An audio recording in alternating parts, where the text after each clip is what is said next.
Welcome to Inside of the Pleasure Studio podcast, where we strip down truths and bear it all as we get real about all things sex, intimacy, and relationships with oneself, another, and the world around us, celebrating the joy of being fully alive and exploring what it means to live a life rich with passion.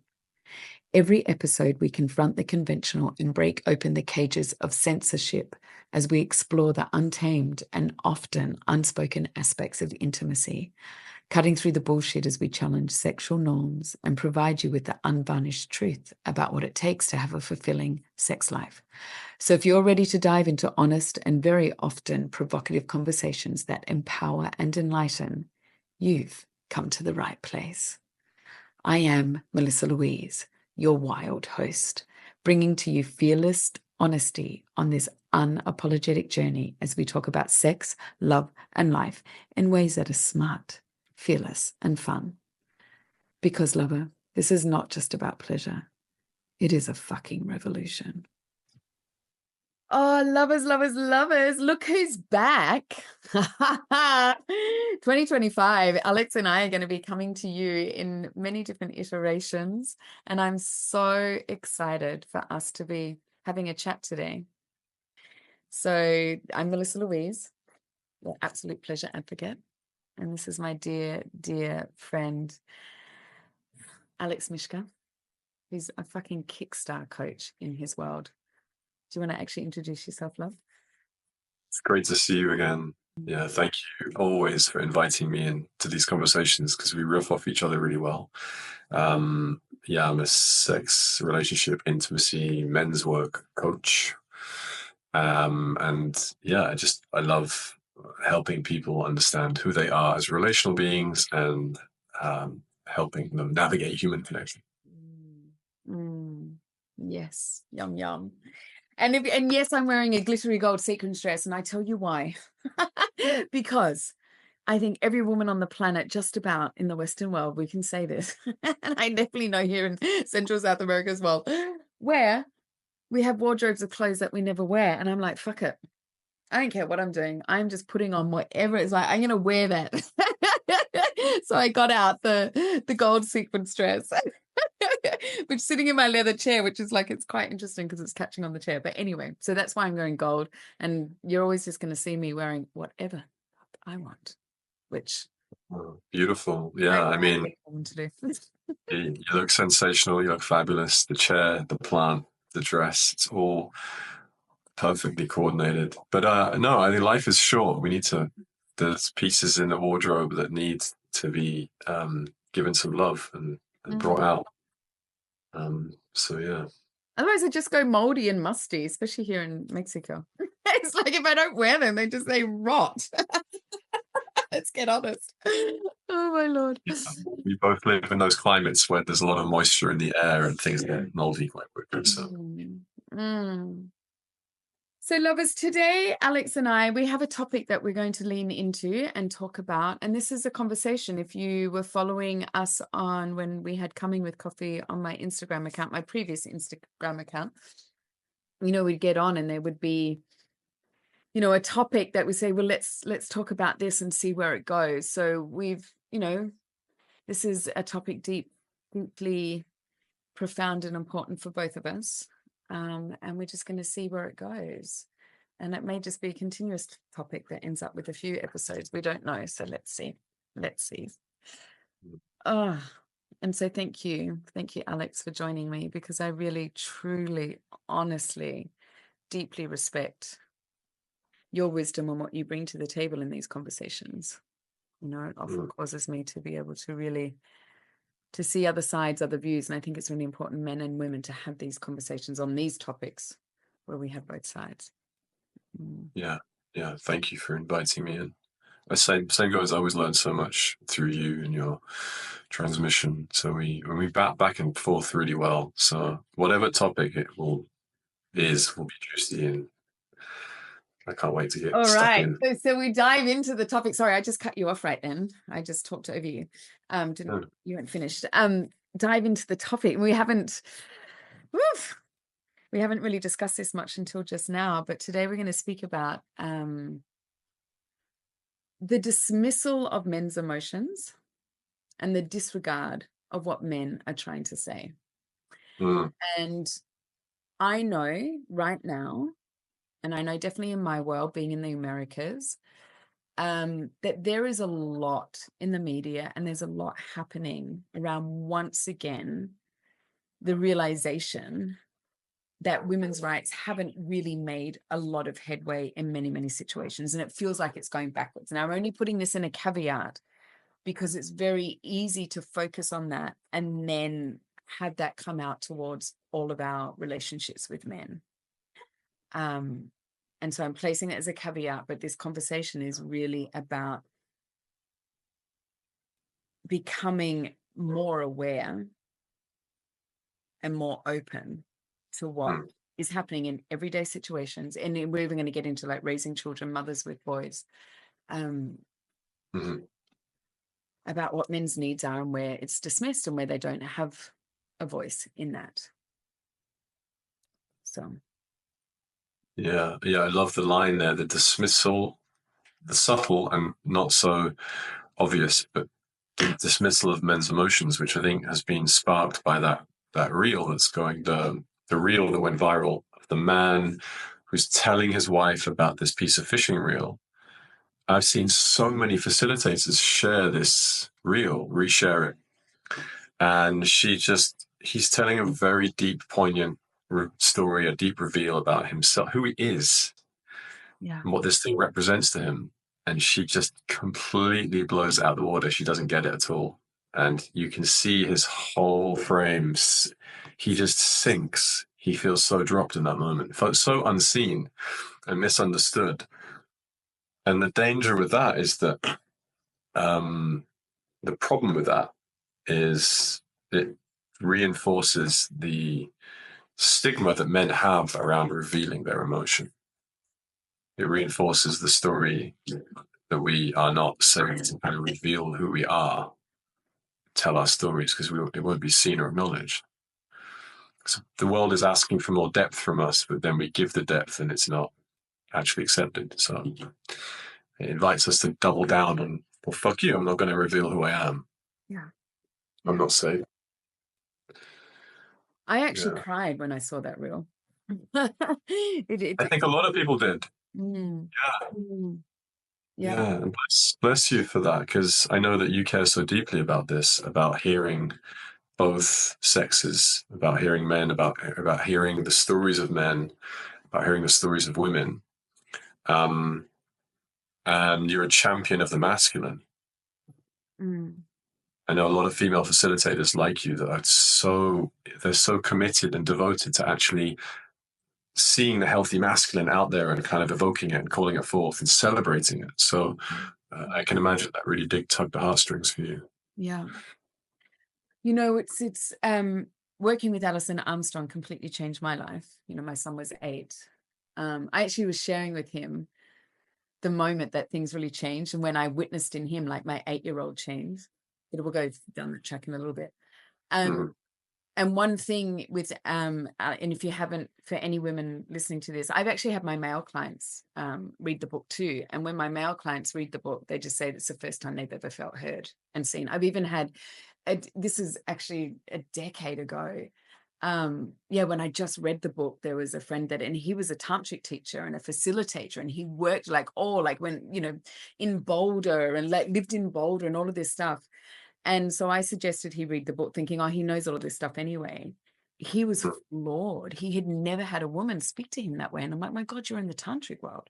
So for him, he was just like, holy shit, I've never been so understood. And at the beginning of her book, talks about, it's a story. So you see in the story, and there's one line, it's like where women treat men like hairy, misbehaving women. Now, women come from a critical place, we're so critical about ourselves, so it's like we also treat men really critically. What I want to add to that, and I think and that is, decolonizing ourselves is my new favorite word. Decolonizing ourselves from that fact of we go towards men as if they're a misbehaving woman. We go to them as if they relate the same as feminine. Now, one of the, watching that reel, and if you haven't seen that reel, we'll put the link down in here in the show notes. This man's sharing, he's holding this bind of this string that he has had for years, like decades. And so he's always using that wire or string. He's always using it whenever he has to do something. And so now he's at the end of it. So he's telling a story. He's telling a story. Like the wife comes out and she's like, what the fuck? Like, why are you holding? Like, what are you doing? And he leans in, he's sitting there. Oh God, my God, there's so many things we can talk about. It's another thing. If a man's sitting doing nothing, the woman gets so pissed off. It's an opportunity. You should be doing something else than doing what you're doing. Because I think so. Yeah, that's a whole podcast in itself. It's a whole podcast. I know. I think like we shouldn't be here for 5 hours. Let's hope not. So yeah, let's ping that for something else. Nothing is worth doing. So he's telling a story. Now, a man also, what we need to understand is, and I always say that to my female clients, and I say this to my male clients so they get the opposite as well. Our positive pole is the heart. We are heart-centered. We can talk, we can lead with emotion, boom, boom, boom. But this is a man's negative pole. His positive pole is a cock. We're always complaining, oh my God, he's always turned on. Oh my God, he just wants to fuck. Oh my God. It's like, yeah, his cock is the positive pole. It's his arousal. He goes with his arousal to feel connected. He's directed by it. He's aroused to get connected. We need all of this to be connected. Yeah, we're here. It's like, oh, talk to me. Have a conversation. Look at that's what, because we need, this is our positive pole. So what that means is when the man's heart is his negative pole, just like the woman's pussy takes a while to open, we're looking at 45 minutes. I know science is going, science, it only takes 20. It's like, I forgot. We're not living in a science lab. But the Taoists have always taught up to 45 minutes for everything to open for safety. So whilst women are wanting to feel safe to receive penetration, you have to translate that to the man's heart. Like I can. So here's this man telling a story. As he's opening his heart, as he's finding the way of safety. And she just comes in and cuts it off. So it's the same as just being entered without being ready. Your pussy's dry. You need more connection. But someone's not listening. Your partner's not listening, so you just shut up and just, the quintessential. I was raised in the, the 70s and the 80s. Yeah. Stay down and take your husband. Sorry. Yeah. We're very sensitive in our receiving pole. We take a while to get warmed up there. That's why if we get emotionally dumped on, or like we come in through the door and it's like boom, boom, boom, boom, I need to be deep connection with you now. We can be like, whoa, I'm not quite there. But it's interesting. They say Esther Perel talks beautifully about bits of connection being one of the main glues that binds in relating. And that was a deep bid for connection as he's revealing a story, and she completely, I wonder if they actually have a great marriage. Maybe she's like, oh, that bloody real. I've been cast as the villain. But that was a bid for connection, and it was completely ignored. The more we ignore the bids for connection, that's the death of a relationship. But yeah, men do have tender hearts, and we do have stories to tell. And I remember one of my deepest kind of struggles with my own mother was that she couldn't hear me because she was often too lost in her own pain body. And it was very frustrating because there's a deep part in all human beings that want to be seen and acknowledged. Men are deep creatures. We're simple creatures, but we have depth. And there's these stories of our lives, the things that shaped who we have become. They're really important. So definitely an invitation. That reel is a great invitation for all of us, not just men or women, but not just for the feminine, but for women and men to take heed of the bits of connection. If your partner's telling you something, telling you a story about their life, listen. Yeah. It's I haven't heard it for a while. But I do hear from women who they complain about men telling stories.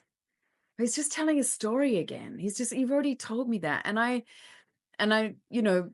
would it's funny because Alonde, my son would always tell me, oh my God, you've already told me that. And I'm like, you do that. Like, men tell the stories. Like, I know, I'm just trying to think of something. What is it? When a man comes in, okay, and I watch my dad do this as well. Like when my dad and I are on the phone and I ask him how, if something, what's going on, and he would just paint the whole picture of when he went hunting with his dogs. What dog jumped out, and then when he jumped out, how he landed on his back, the silly bugger. And he will go on and on. And if I stay silent, which I encourage all women do, when a man stay silent, they will keep, and then how the steering wheel got stuck, and then when they went to open the gate and the bull was coming, until I was born on the land. So when my dad's telling a story of hunting and anything, it's like every aspect. And the thing is too, that one of the golden things that I've learned is when you ask a man, and I see this with my dad and my kid all the time, like these, because to me, they're the opposite. What I love bringing these two examples is like my dad's over 80 and my kid's 18. So it doesn't matter. Like we're looking at generations apart. So that's why I'm bringing these two things in. If I ask a question, hey, what have you been up to? And they say, oh, nothing much. And so I just stay silent. Because men also want to know, is it worth telling the story? So we're looking at habits. Oh, yeah, nothing much. And we go, oh, really? But da, da, da, da, da, da. And they're like, yeah, it's not safe to tell my story. You're filling in the space, So when you wait, and I find that with my dad so much, because I love it, because he's always got hunting stories. And I get every fucking detail. And it's beautiful. And more, Yeah. more, and more. Yeah. We've got lots to say. There's an interesting juxtaposition of there is this cliche out there, which is very valid, is that don't try and fix a woman's problems, just listen. Which is beautiful. I mean, unless he actually generally asks, can you help me fix this thing? I'd say men and women in general don't want to be fixed. But if you ask a man about something he has fixed, let him tell that story, because it's like there's such deep satisfaction for us when we get to tell our little triumphant moments of the thing that we conquered.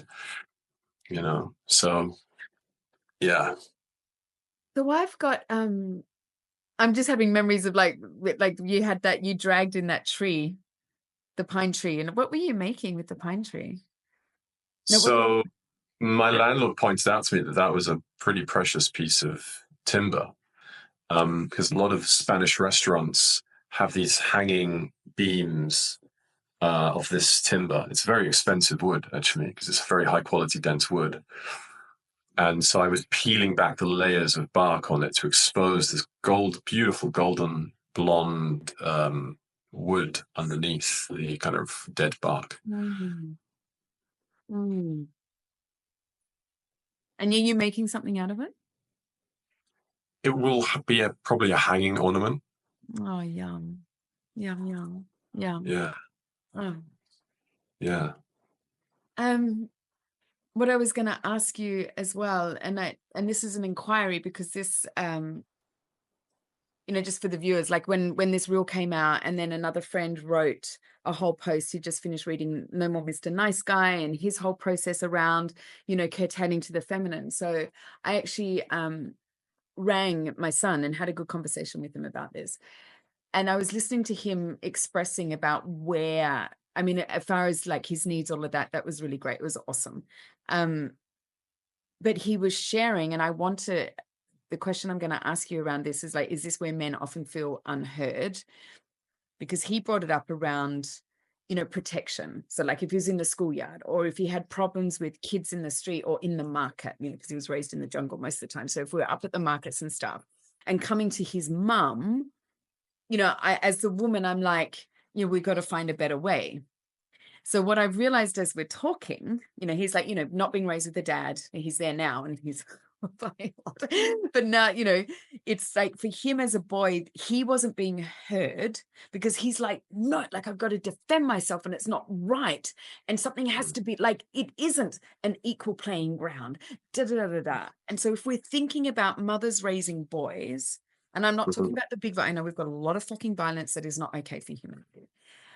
But when we're talking about where boys are not being heard, what has been your experience being raised by a mum? Like when you come home and there's, stuff that's not fair and you've been bullied and the feminine's like, let's find a nicer way. And you're like, no,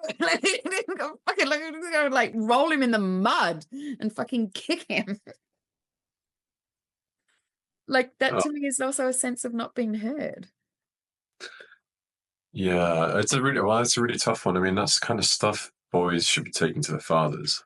Yeah. It's really, I really appreciate the pressures of being a single mum. Don't understand. I'm not a single mum. Speaking as a mother, no, Alex, you're not that. But I really, because my mum, had to kind of raise both myself and my sister after my father passed. Mm-hmm. And I saw how intensely stressful it was for her trying to play both roles. I know you've raised a Lunde on your own, essentially. Mm-hmm. So it's really hard to play both the role of protector, provider, and, wise counsel and compassionate mother. Jesus. Can you refine the question? Yeah, thank you. I've turned the story into a question. If we're looking at where men's needs are where they're not being listened to, that they're shut, like the aspect of like, here's a need that I have. I need connection. I need to be heard, like listened to. Here, I want you to listen to me. I've received this bullying, or this is going on. And by the way that the feminine operates in the world, which is like, let's find another way, let's find a calmer way, is that for a young boy, a form of I'm not being heard. Yeah, I think we all want people to kind of emote with us at times and join us in the intensity of what we're struggling with.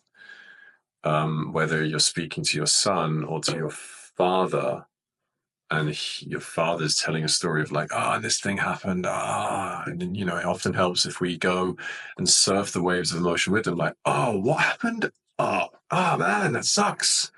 Fuck that sucks. Fuck that shit. Fuck that motherfucker. Excuse my name. Pardon my French. We're not on YouTube yet, but if we emote with people and amplify with them, they tend to feel like we're joining them in the problem that we're bringing to them. The softer approach, will may register as a lack of being heard, because it's like that ain't gonna fix this. We need a bit more intensity here, Mum. So that's where my process is going. Thank you. Because that's exactly what my son reflected back to me. So all other stuff about needs to be heard, whatever, like his silence, everything was great. He was hunting, like even though he knew I wasn't my thing, I still facilitated him to hunt, because he created a whole thing of like, I need to talk to you. It's going to take about half an hour. Alison Armstrong stuff. Wow. Please let me know. And he goes, it's really important to me and I'd like it to happen, either today or tomorrow. Like that's how he fucking came to me. And I'm like, that's amazing. Yeah, I went, I can be ready. Like, let's meet at 4:00, whatever time I decided to talk to him. And he said, I know. And he prefaced it. But so all of that stuff is okay. But this was the one thing that really he came out is like, for me, when he was having troubles, he was saying for himself, when he was having troubles, because he didn't have a dad to go to, like coming to me he knew that I would try to soften it and I would try to like make things. And that's not a need of a boy. The need of the boy is the the need of the boy is, as you say, the camaraderie. And so when I'm thinking about all of these women where we're raising our boys on our own, and how that is one way we're not hearing our boys, and it is in a form of emasculation. I'm not at all sitting here going, we need more violence and let boys to be violence before anyone goes off their bloody nana here about that. It's also understanding the nature of the masculine to protect. So while women are raising our boys on our own, these levels of how to protect the feminine are also not being cultivated. Because in that sense, I mean, this is a huge rabbit hole, and I'm very aware of the huge rabbit hole, and I'm very aware it's not just one thing. But I'm just intrigued by that, because that's what's come up in, like, with us talking right now. And then I think, oh, fuck yeah, the conversation my kid had with me the other day of like, that was the point for him. It's like, yeah, coming to you was like, you wanted to make peace with everything. And he goes, you want to fucking make peace. It's like the guy fucking hit me. I'm not here to make peace. Yeah, totally. But it's your natural inclination to respond with a more feminine perspective of care and nourishment, Of course. equanimity, peace. That's just it's hard. It's hard to be both father and mother. Come on. Oh yeah, no, I'm not putting down, and I'm also not putting. I'm talking about what we have, and just the understanding. I'm not putting down single mothers raising boys at all. Like fuck, I know it. I'm one of them, but it's just looking at these nuances. And so then being as a boy being raised where his needs are not being heard, where he's not being listened to, how does that then equate to coming into a relationship where, like this example of the guy trying to tell a story, where telling stories. So I'd love to hear of your experiences in relationships, like past relationships, coming out of like when you're leaving home, of like not feeling like, where are the spaces where you didn't feel like you were received by the feminine? I never really noticed it in previous relationships. I'm not sure why, but what I have noticed it in my current partnership is very subtle moments of telling a story, and it will kind of be either poo-pooed or like she'll just get distracted and start lean and just go off on a complete tangent. And that is really frustrating because it's like you just know that you're not being listened to. And I think the feminine is quite, in all of us, is quite erratic. It's like the next thing. We're moving on to the next thing now. Because there's so much to express and there's so much to feel. But like really, when a man is telling a simple story, it's often not that simple. For him, it isn't. It's kind of it's stuff that matters. Especially if it's about who he is, like as a man, then that really you want to listen. If you want to understand why he is the way he is and operates the way he does. Because often our caretakers tend to shut down the way we operate. Don't do that. Don't act like that. We have to find ways to make excuses to protect ourselves too. My father was very overbearing. So I would often be chastised, disciplined, told off. And to protect myself from the incoming wrath, I would try and figure out reasons or excuses why I shouldn't be in that much trouble. So we all have our coping mechanisms when we're under threat. But we are the way we are for a number of reasons, and we have great stories to tell. And if we're not, like, if that story is just kind of shelved beyond the point before we've even expressed the essence of it, then that's really frustrating. Yeah, something Alison really speaks about is men share who they are and they talk about but if you want to know what values men hold, listen to their stories. Yeah, huge. I had this with my partner recently. It was a very controversial subject because it was to do with politics and figures on the stage and why I believed in some certain, challenging conspiracy stuff. But it was so integral to who I am as a man and the way I've arranged my life. And this person could not hear me. And even when I was given the stage to kind of explain my story, I could tell that this person wasn't listening. They had a foregone conclusion, and I wasn't allowed to really present my case. That's frustrating because it takes a lot to be able to listen to our partners, to the deeper why, the deeper story that they're carrying of why they are the way they are. And I think this is why authentic relating is a very powerful skill to learn. It's the art of being curious. Yeah, and you can get anyone to open up, and you can create resonance so quickly with someone by just 2 or 3 curious questions and listening to what they're saying and kind of repeating it back to them, and you get them to open up about things. They feel heard in a way they haven't felt for so long. Mm. Mm. Yeah, what's going through my mind right now is that state of that's so ingrained in the feminine brain as a woman of criticism. Like if someone doesn't agree with me, then there's something wrong with me.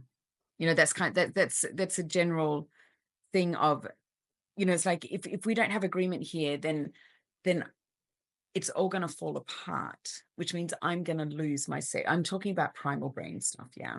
Yeah. But for many centuries now, our safety, and when I say safety, the fact of like where our children will have a home and food and we won't be thrown out in the streets, depends on the agreeability of the one man that's providing it. Mm. So when we're looking at criticism or non-agreement, that actually on a primal brain is like, oh fuck, I'm going to die. Yeah. Because if we don't have agreement here, we're not going to stay together. And therefore I have to be really, really aware of how my feminine brain fucking runs that way, pulling it back in. This is just a conversation. Do you know what I mean? It's like projection of I'm going to die. Wow. Yeah.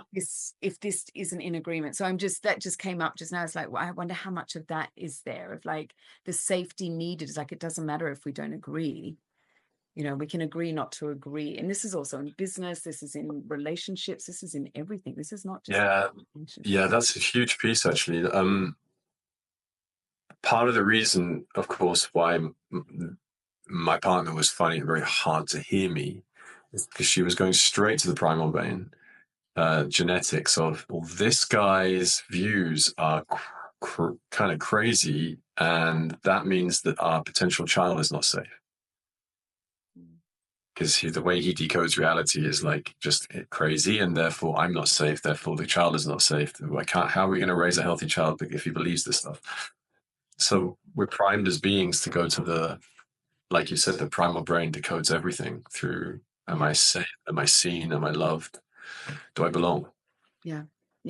If we don't agree, there's no belonging, which means I'm not loved. Which means That's it. Yeah, that's huge. Yeah, if we don't agree, there's no belong. Yeah, and that cascade is like it's a tough one. So, I mean, this is a whole nother podcast. I'm not going to, because that comes back to community living. This is how we have completely emasculated the absolute genius of men by monogamy. Monogamy fucking disintegrates the genius of men. And that's another. That's a powerful statement. I know, love it. it just formed in my brain right now, and I've said it out loud, and we're going to do another podcast on that. I've been sitting on this for the last year or so. This has been percolating. I'm wearing the gold dress to bring it out into the world.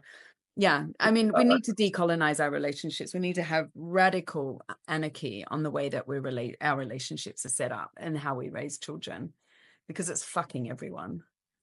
And the planet is fucking planet Earth, because one man is responsible for the family, and he's got to be a CEO, and he's got it like this. It's like, for fuck's sake. Wow. Yeah. I'd love to Provide for unpack. my kids while I'm ordering everything off Amazon in plastic. So there is no world for my kids because I'm fucking it. So you can have whatever you want, honey. Yeah. No, but not see the absolute ludicrousy in that. Sure, honey, have anything you want. It's all plastic and shit, and it's on Amazon, and it's all of this stuff. And don't worry, there won't be a world for you with any clean water because I'm fucking it right now. But Yeah. Let's dig a well together. but That anyway, phrase, though, I'd love to come back to that at some point. I just want to earmark that. What is it? Monogamy is to me, monogamy is completely disintegrating the genius of men. right. Yeah. We can unpack it another. I might get. Can I get? Sorry.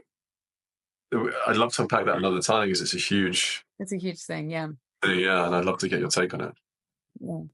And it is just my take, lovers. It is not like heavens above. So there's one beautiful, and I even notice sometimes when we get together, because I get so excited about us talking all of these things, and I have to be really conscious that I do often also, I get so excited and I speak over you or cut sort of come in. But one beautiful gem that I give all of my female clients, if I'm working with a guy, I get him to ask his woman to count. But like as a woman, like to when you ask a man a question, count to 12. And if he still hasn't answered, count to fucking 12 again. If Oh, he this is still huge. hasn't answered, count to 12 again. Like, Yeah. Oh, this is. oh God, we can get kinky with this. Yeah. That's totally. It's time for a ball gag. No, this is great. I love this one so much because the way that women bounce between the left and right hemisphere is much quicker than men. You can jump from feeling to thinking to thinking to feeling to feeling to thinking. The corpus callosum, which is the neural density that binds both brain hemispheres, is generally thicker and more evolved in women. Hence the multitasking capability. Men take longer to go from the thinking to the feeling. So when we're asked a question and we pause and we take time, we can take a while, and it's really frustrating for women because they're like, "Well, I'm there. Where's he gone?" And the moment gets blown out of proportion. He's just taking his fucking time. And this is across the board. I notice this all the time in my partnership. I notice it with all my clients that it's frustrating for the women to wait for their men to get to their conclusion or to figure out what the hell is going on. So that's another really interesting one to unpack. There's something else I want to add to that. Then this comes from Alison as well. It's like she speaks about that where the men goes, like we're gatherers, women are gatherers. We gather information, we gather things, pretty things like the lovebirds. Whereas men go hunting for the right answer. And this is one thing for women to understand. We will say, oh my God, I wonder if I feel like fish. No, I don't want to eat fish. I ate fish last night. You won't find a man talking about all of the different foods that he doesn't want to eat. He's going to talk about the food he wants to eat. Whereas we as women will say, well, I don't want this and I don't want that. And I don't want that. I should have this and I shouldn't have that. Men don't speak that way. So they're hunting for the correct answer. Yeah. So when you get asked a question, then it's yes, as you talking from going one side to the other, but you're also going into hunting because there's nothing worth a man, if he's going to say something or do something, it's worth doing. Yeah.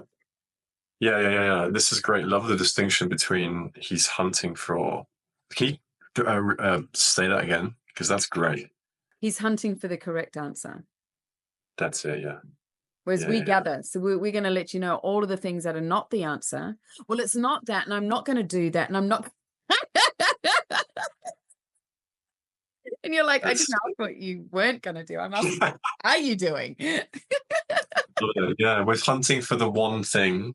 The one thing. Whereas you're dissecting your way through all of the things you're feeling, or all the things you don't want, or all the things you do want, right? Yeah, that's so beautiful. What I want is out there, and I'm going to tell you about the journey to get there, whereas the man will stay silent and he's going to hunt for it.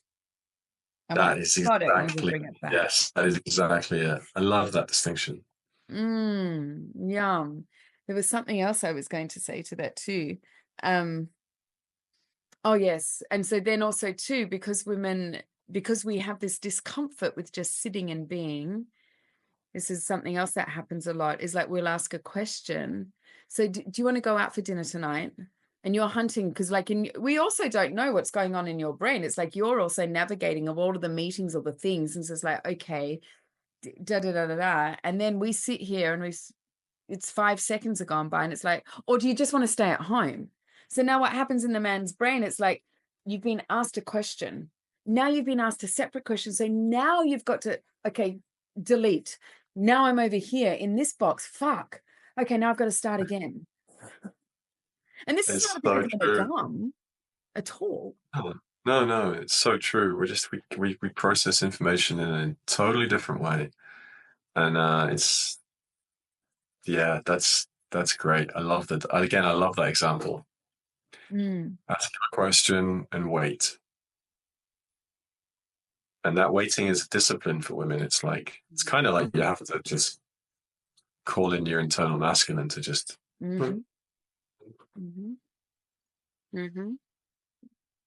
Yeah. Mm.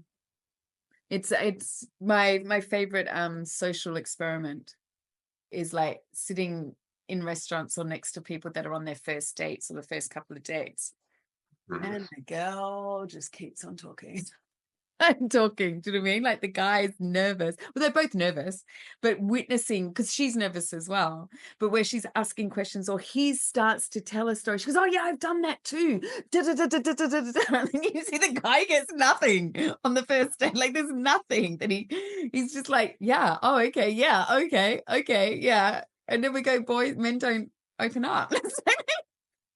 Yeah, it's so fun. I love that people watching, date watching is such a fun sport. Mm. Watching the body language, the body chemistry. Mm-hmm. Yeah, it's a fun game. I noticed recently a lot of dating. My personal experience is that I guess it's because the women I'm meeting are pretty switched on, and there's always that question that comes of like, oh, I've been talking about myself for too long. I want to hear about you. Mm. I love it when that comes through because it does show a sense of reading the room, Yeah. and there's a general curiosity there. Like, then these women are like, actually, I've been talking for a while. I'm genuinely curious about you. Mm-hmm. Um, Mm. Yeah. yeah. Mm. Did you have anything else you'd want to bring to the table around this topic? Anything you would like to share? Yeah, I don't know. It just like just off the top of my head that there is this um a lot of the work for men is to shepherd their emotion, right? And what we see a lot of conversation in the polarity sphere and in the intimacy sphere about a man being able to hold his woman's storm and contain that and remain fairly grounded and non-reactive in the face of high intensity emotional outbursts or the such. So that's definitely our work, and that's beautiful, bold, brave work, right, for life. Mm-hmm. So I love that this conversation redresses the balance of like, and also men in their deemed more simple, mundane moments are deeply desiring to be witnessed. Yeah. It's just witnessed and appreciated. Because I think a lot of boys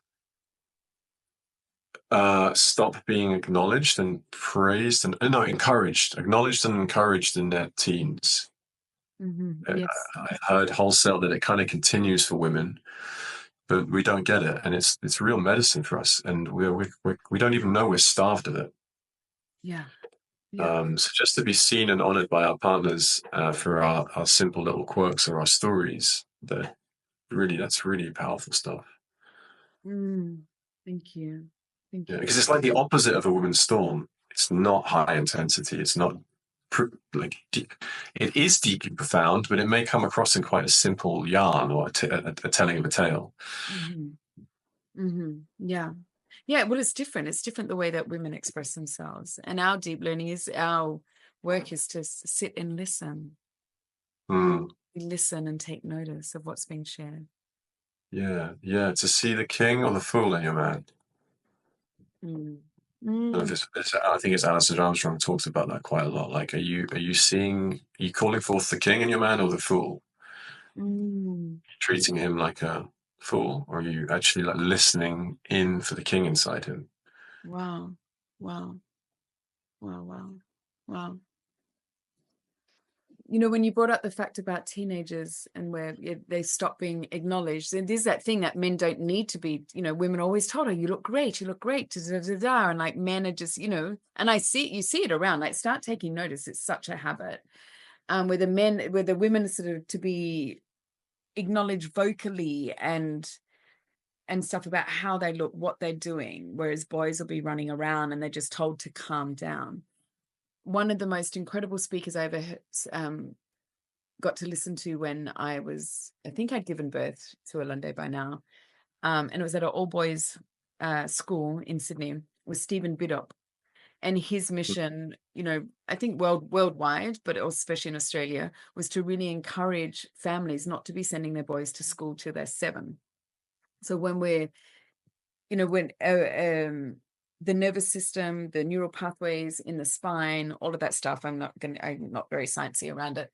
In a girl at the age of 5 is a lot calm. It's very different. The makeup of what's going on in her spine and her nervous system neural pathways is different to what's going on in a 5-year-old boy. The boys need to move. So when we're looking at boys being raised in apartment buildings, they need to stay clean. For some God forbidden reason why we have to stay clean. They need to stay clean. They're inside of apartments. They're with, you know, plastic toys, all of this stuff. And they're not allowed to climb trees. Don't climb the tree, you'll hurt yourself. Don't get on it, you'll hurt yourself. Don't jump, you'll hurt yourself. Don't throw that, you'll hurt yourself. They're consistently told, but that is how their body moves. So boys have to sit, and because now the whole thing of just sitting and like this. So the boys are not even in their bodies. And then they have to sit at the age of 5. So they're problematic.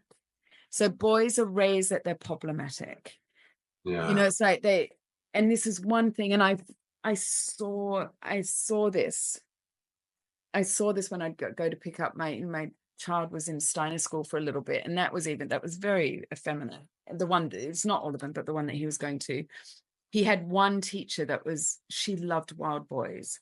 And, you know, I'd hear all of these things, and I would go to, and she goes, "Don't worry, Melissa." She goes, "I know what the mothers of the girls, but they have girls, they don't have boys. Your boys are fine." There was 3 boys, they were wild. They would play with the water, they'd throw things, but it's amongst them. They would play amongst themselves. And this is what little girls do. And we have to look at this also, where do we do this? So the boys are playing amongst themselves, or they're playing on their own in the sandpit with the truck. So they're in their world. They are contained, moving, making noises, boom. So up comes a little girl. Can I play with you? No. He's in his space. That's a boundary. No. So he's doing his thing. I want to play. So, no, or he may be silent. Like, that's also a boundary. We're teaching, you know, teenage boys and men that if a woman doesn't say fuck yes, it's a no. But in the playground, if a boy doesn't say anything, he's hounded and hounded and hounded and hounded. Play with me, play with me. And then the girl will take the truck. So what does he do? He grabs it and hits her. He's in trouble. This whole 20 minutes beforehand is not even considered. It's the final lash out. Yeah. Now, I know look, no one's innocent and no one's a villain. I'm not saying that, but I'm just bringing in the energetics of masculine boys and girls. Yeah. Yeah. But then also too, the boys go inside and they have to sit still. And if they don't, you know, they're pushing that because they need to move. And it's not till they're 7, like in a 7-year-old body of a boy. And I don't know if you had this in your school, we always say, the boys are 2 years, always 2 years behind the girls. And it's like, just listen to what you're saying. Number one, this very derogatory, but also it's like you're saying the truth. So why are boys in school at the age of 5? It's not that they're behind. Their body's going through different stuff. And once they're 7 and they're older, they're more ready to sit. And they need more movement. I love this so much. And this is, I mean, you have the mirror image in the Western working world, or just the workplace, of that the women's cycle is not honored at all. Right? Yeah. And I love how you pointed out that in the formative years, well, then maybe the boy's growth rate and cycle is not honored because we're thrust into this homogenized matrix system where everyone's just got to get, you know, conform to this insane, rigorous, like, bullshit. And it's just stripping us of our humanity wholesale. So I love that you've brought that in on the subtle layers of, like, well, maybe boys do need to, you know, girls do evolve quicker than men generally. And that's beautiful. Yeah. Introduce boys a little bit later into the schooling system so that they've had a chance to kind of, you know, whatever that phase is where they're in that experimental phase can be honored. Yeah. Beautiful. Yeah. Yeah. And I love it how you're talking about the boundary, like, when we're so engrossed in something, we're so focused on it, whether we're chopping wood or building something, and we suddenly get disturbed, we suddenly have to kind of like snap out of that and what? I'm really in this right now. This is my everything. I'm so absorbed in it. I don't know if I don't have bandwidth for you right now. No. Like, and it's interesting that that happens at an early age for boys as well, not just men who are married. Well, also, we don't have in our cultural teachings that for women to, like, girls, that, you know, the boy has to apologize to the girl for hitting her, but she doesn't have to apologize to him for fucking nagging him, for 20 minutes. Yeah, Nothing's brought up about that. That's Often, really I shouldn't say interesting. nothing. I'm speaking in absolutes, and this also was 2 decades ago. And I'm hoping some things have changed, but I doubt it. That's that same thing, you know, when you and I both. It's like when we have clients and we're speaking with women, if they want their man's attention, it's asking, "Honey, do you have a moment right now?" "No, I don't." "Okay, fucking believe him." But you're just sitting there. It's like, I mean, we were having another discussion about this. You know, nothing. Yeah, I got to say, my partner's great at this. She will ask, "Hey, do you have a moment? Are you ready? Can we?" And she totally gets it when I'm not available. Okay, cool. Yeah. Come back. Yeah. And there's so many beautiful nuances with that. But yeah, this is where it all starts. It all starts. So if we're looking at where boys are not even listened to or heard, we're not even understanding. There's not even a knowledge about this, about what's, you know, about what the boy needs as opposed to the girls. So, and this is not vilifying girls. I'm not here vilifying. It's like we're all here together walking each other home. And we need to have understanding on both sides. Absolutely. Yeah. Absolutely. Yeah, beautifully put. Oh, thank you so much for that. Another incredible, juicy conversation. Lovers, you'll find if you want to follow Alex, you want to be in his field, I'll put his stuff down here. We're going to be coming in here very regularly. And also, too, Alex and I are putting on weekend workshops in London. Boom, boom. The last weekend of April. Look at me. I've got it all up here on my wall. What did I say it was? 25th, 26th and 27th of April. It's the last weekend that Alex and I are doing a co-ed. So just put the word yes down below and we'll reach out to you as soon as it's all going to be released in the next couple of weeks. But if you want to come and hang out with us and be in our juice and come and just like smash your heart with the rooms open, come and play. Yeah, beautiful. Yeah, couples workshop in East London, exploring all of the amazing arts and practices, generate great connection, eros, and aliveness. And you don't have to be in a couple to come. You can come as a single person as well. Most definitely. Indeed. Yeah, 100%. All right, lover. Mwah.